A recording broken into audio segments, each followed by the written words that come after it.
మోషే మీద తిరగబడ్డ కొస్బి. ఈ యొక్క కొస్బి ఎందరి మీద ఎన్నో విశ్వాస జీవితాలని నాశనం చేస్తూ ఎంతో మందిని తప్పుదారి పట్టిస్తూ కానానికి వెళ్ళాల్సిన ఆ ప్రజలందరూ ఇజ్రాయేలుని తప్పుదారి పట్టిస్తూ మోషే మీద తిరుగుబాటు చేసేటట్టు రాళ్ళు రుబ్బేటట్టు తండ్రి మాట కొడుకు మాట తండ్రి వినకుండా చేసినట్టు అక్కడ ఎన్ని భయంకరమైన పనులు కొస్బి చేసింది చూసినాం కదా. దేవునికి స్తోత్రం. చూద్దాం. హల్లెలూయా. ఫిలిప్పీయులకు రాసిన పత్రిక 3వ అధ్యాయము 20వ వచనం చూద్దాం. హల్లెలూయా. మన పరిస్థితి పరలోకమందున్నది, అక్కడి నుండి ప్రభువైన యేసుక్రీస్తు అను రక్షకుని నిమిత్తము కనిపెట్టుకొని ఉన్నాము. దేవునికి మహిమ కలుగును గాక. రక్షకుని నిమిత్తం కనిపెట్టుకుని రక్షకుని కొరకు జీవించాలి. కొస్బి చేస్తున్న ప్రతి ప్రయత్నాలని తూలనాడుతూ తూనీకరిస్తూ కొస్బిలోకి ఎవ్వరూ కూడా ఎంట్రీ అవ్వకుండా కొస్బిని దరిదాపులకి రానివ్వకుండా హల్లెలూయా. దేవునికి స్తోత్రం. ఎక్కడైతే పాఠాలు నేర్చుకోవాలో అక్కడ మనం పాఠాలు నేర్చుకోవాలి. దేవుని సన్నిధికి వచ్చేటప్పుడు ఎలా రావాలో తెలుసా? తొందరగా సిద్ధపాటుతోటి తొందరగా రెడీ అవ్వాలి. దేవుని సన్నిధిలోకి రావాలి. దేవుని సన్నిధి మాట ఒకటి మిస్ అవుతుందంటే మనకి ఎంతగానో బాధ ఉండాలి. దేవునికి మహిమగా దేవుని మాటలు మనం వినాలని సిద్ధపడాలి. మనం పరిశీలించుకోవాలి. మనల్ని మనము ప్రశ్న వేసుకోవాలి. జవాబు మన దగ్గర నుంచే రావాలి. దేవునికి స్తోత్రం.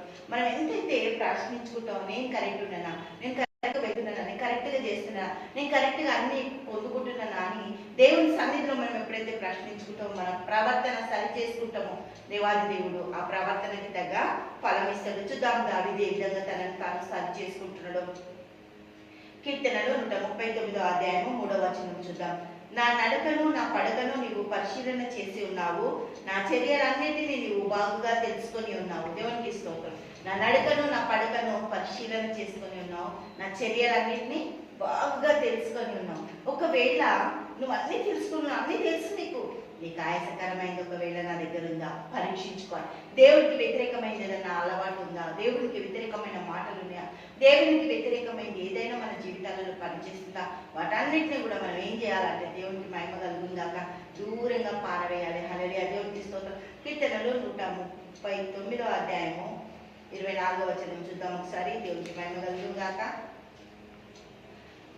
హల్లెలూయా. నీకు ఆయాసకరమైన మార్గం నా యందున్నదేమో చూడుము, నిత్య మార్గమున నన్ను నడిపించుము. ఈ మాట అనేటప్పుడు దావీదు ఒక మాట అంటాడు. 23వ వచనం చూద్దాం.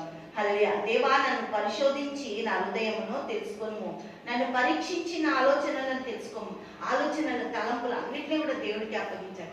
మనం ఎప్పుడైతే ఆయన సరెండర్ అవుతామో, మనం ఎప్పుడైతే ఆయన దగ్గర ఉంటామో, ఆయన దగ్గర మాటలు వింటామో, దేవుడు మన జీవితాలకి అద్భుతాలు ఆశ్చర్యకారాలు చేయాలి. కొస్బిని పాల్గొంటారు. ఈ కొస్బి మన జీవితాల్లో పని చేయకుండా మన ప్రవర్తన సరిచూసుకోవాలి. దేవునికి ఇష్టమైనదిగా ఉండాలి. దేవునికి నడిపించే విధంగా మన జీవితాలు ఉండాలి. దేవుని బిడ్డలని దేవుని సన్నిధిలోనికి దేవుని దగ్గరికి తీసుకెళ్లేటట్టు, దేవునిలో నడిపించేటట్టు ప్రతి ఒక్క బిడ్డని మనము దేవుని సన్నిధిని చూపించినప్పుడు ఎన్నో విజయాలు అద్భుతాలు దేవుడు మన జీవితాలలో కొస్బి నుండి తప్పించి సమస్తము సమకూరుస్తాడు. దేవుడికి మహిమ కలుగునుగా. హల్లెలూయా.